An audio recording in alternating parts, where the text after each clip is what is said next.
দর্শক, বন্যা পরিস্থিতির সর্বশেষ খবর জানাতে কুড়িগ্রামের নাগেশ্বরী থেকে যুক্ত হচ্ছেন সহকর্মী আব্দুল কুদ্দুস চঞ্চল। চঞ্চল, বন্যা পরিস্থিতির কোনো অবনতির দিকে যাচ্ছে কিনা আমাদের জানাবেন বিস্তারিত।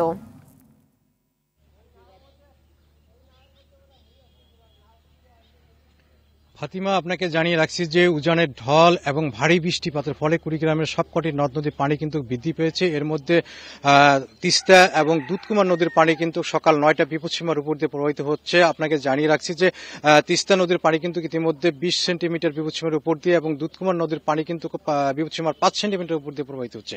ফলে এই দুই নদীর অববাহিকার যে চরাঞ্চলগুলো রয়েছে, নিম্ন চরাঞ্চল, সেগুলো কিন্তু ইতিমধ্যে প্লাবিত হয়েছে।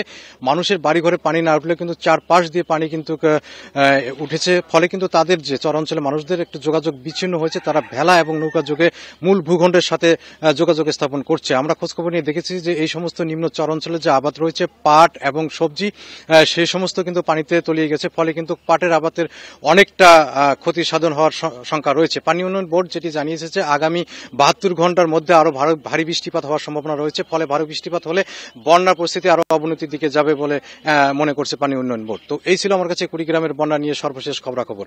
ফাতিমা, ধন্যবাদ।